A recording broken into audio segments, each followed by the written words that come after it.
미국의 병기 창고가 바닥을 거의 드러냈을 것이라고 추측해 볼 수가 있습니다. 당연히 미국 정부도 증산을 추진을 하고 있습니다. 하지만 그것을 실제 실행하는 주체는 미국 방산 기업이에요. 현재는 그런데 법률적으로 1년 단위 구매 계약만 가능하답니다. 그것조차 이루어질지 확실히 알 수가 없습니다. 선뜻 시설 확장에 나설 수가 없겠지요. 사정이 이러하다 보니 그 최적의 파트너가 대한민국인 겁니다. 미국 국방부, 미국 육군과 해군이 오히려 아쉬운 입장이라고 봐도 될 것 같습니다.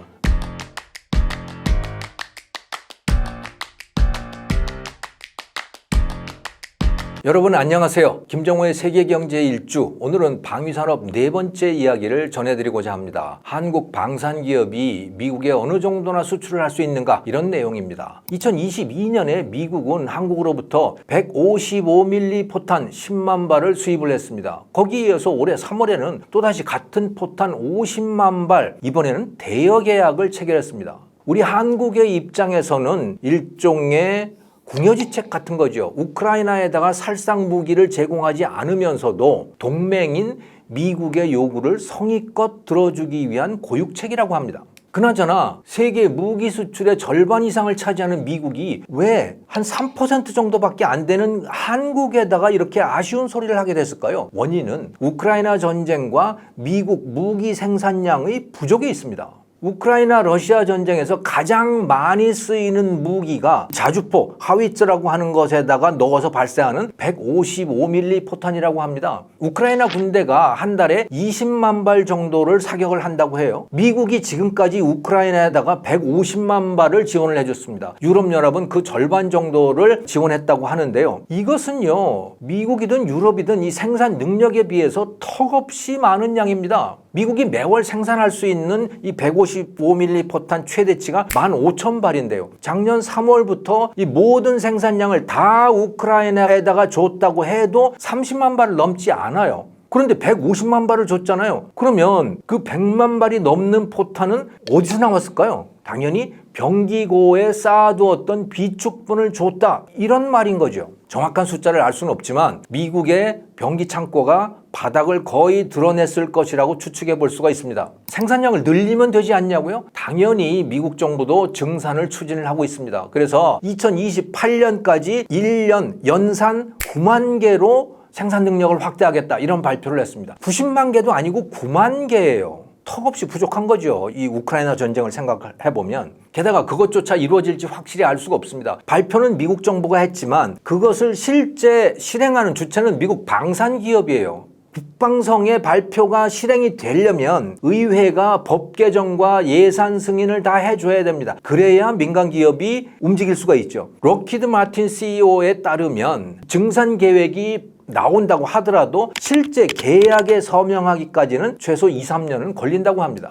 또 다른 문제는 계약 방식입니다. 이렇게 대규모 확장을 하려면요, 생산시설을 확장을 하려면 여러 해 동안의 구매가 보장이 돼야 되는 거예요. 현재는 그런데 법률적으로 1년 단위 구매 계약만 가능하답니다. 이런 상황에서는 방산업체들이 선뜻 시설 확장에 나설 수가 없겠지요. 무조건 늘려놨다가 조만간 이 전쟁이 끝나기라도 하면 아주 난감한 상황에 처하지 않겠습니까? 그런데 프라이스 워터하우스 쿠퍼스라고 하는 컨설팅 기업, 여기에 2023년 분석 보고서에 따르면 국방성이 의회에다가 단연도 계약도 가능하도록 법 개정을 요청했다라는 내용이 나옵니다. 그런데 실제로 그러면 의회가 그것을 받아들일지, 그래서 승인을 해줄지, 이건 두고 볼 일인 거죠. 아직 모든 것이 불확실한 상황입니다.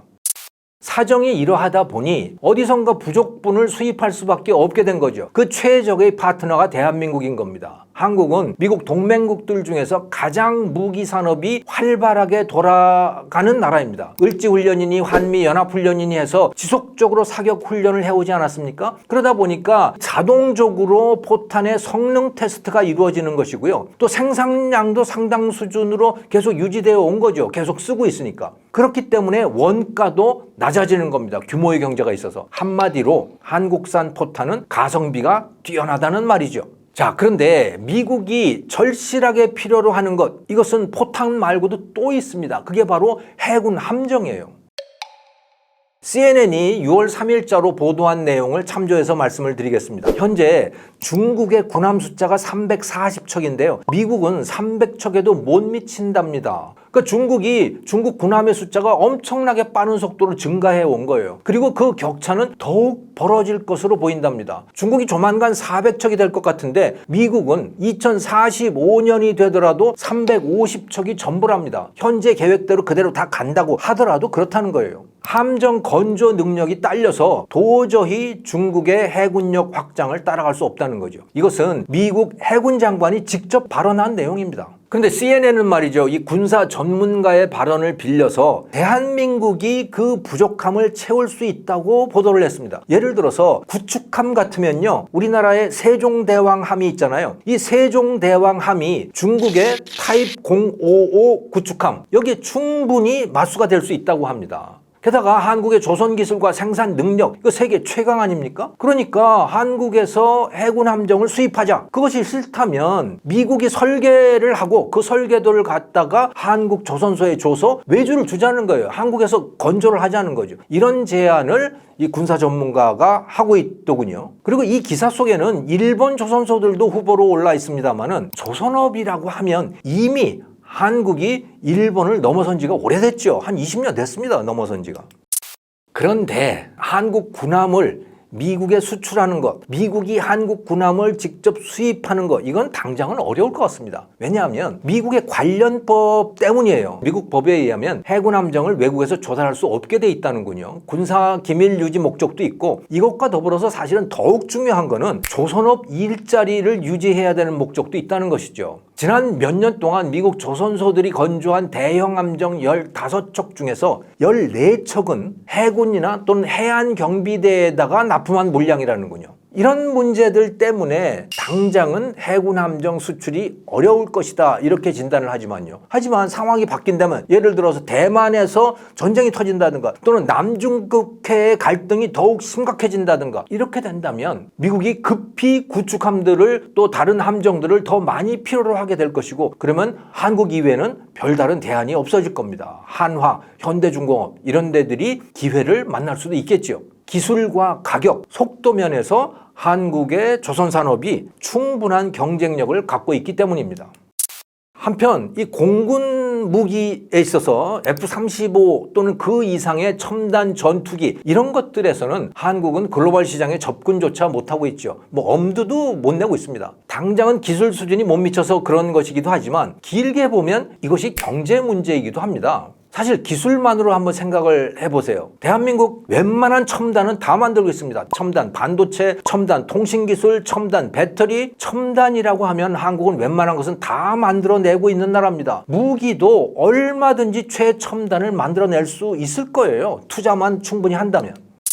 그런데 한국 방사는 중저가 시장에만 머물러 있는 이유가 뭘까? 그것은 궁극적으로 생각을 해보면 첨단 제품을 만들어도 내다가 팔 수가 없기 때문인 겁니다. 지금은 럭히드 마틴의 F-35가 최첨단 전투기입니다만 한국도 한 10년 정도 수십조 투자하면 그보다 더 나은 거 충분히 만들어낼 수 있을 거예요. 물론 그 결과물을 팔 수 있다는 전제가 된다면 그렇게 할 수 있다는 것이죠. 자동차 하나 못 만드는 인도가 요번에 보세요. 달 남극에다가 우주선을 착륙을 시켰잖아요. 그 엄청난 기술을 갖고 있는 거죠. 그러니까 이것은 생각을 해보면 첨단 기술이라고 하는 것도 많은 경우에 결국 투자의 문제인 겁니다. 그리고 경제성의 문제인 거예요. 엄청난 투자를 하면 엄청난 기술을 만들어낼 수가 있습니다. 경제성을 떠나게 된다면 말이죠. 1980년대 이병철이 반도체 산업에 진출해서 성공하는 과정, 1990년대 말에 정몽구가 10년 10만 마일 보증을 하면서 이거 거의 망할 수 있는 선택이었거든요. 그런 베팅을 통해서 미국 자동차 시장에서 현대차가 괜찮은 차로 인정받게 됐던 거죠. 그렇게 되는 과정, 이게 모두 이런 베팅, 모험의 과정이었습니다.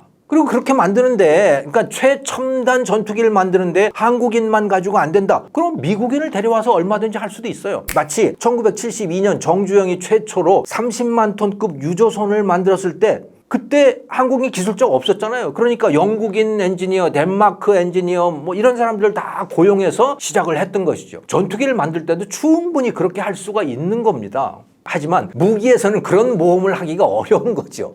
왜냐하면 미국 방산업체들이 그렇게 하라고 가만두지 않을 것이기 때문입니다. 일단 미국 법률들 때문에 가장 큰 시장인 미국 시장에 진출하기가 매우 어려울 것이고요. 만약에 빈틈, 틈새 시장이 생긴다고 하더라도, 그래서 거기를 들어간다고 하더라도 이 록히드 마틴이라든가 보잉 같은 이런 미국 방산업체들이 못 들어오게 로비를 할 거예요. 미국 의회에다가 그걸 금지하는 법을 만들려고. 그리고 그 로비가 성공할 가능성이 높죠. 국가 안보에는 이 자유시장의 논리가 잘 안 통할 때가 많기 때문입니다.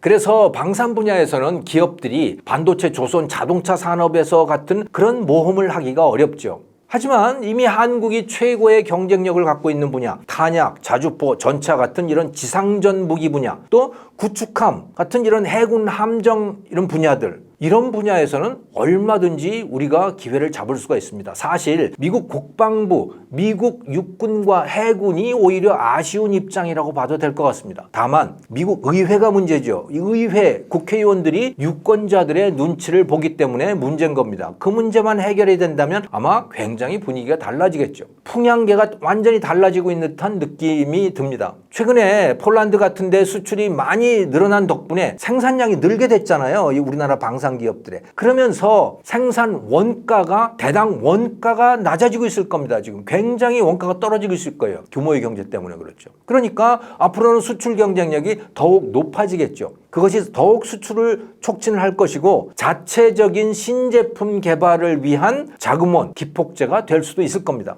자, 그래서 오늘은 미국이 과연 한국 무기를 얼마나 수입할 수 있겠는가, 이 문제를 다루었는데요. 어쨌든 상당한 기회가 다가오고 있는 것은 분명한 사실입니다. 대한민국이 21세기에 세계 자유민주주의를 지켜내는 새로운 무기고로 올라서기를 바랍니다. 시청해 주셔서 감사합니다.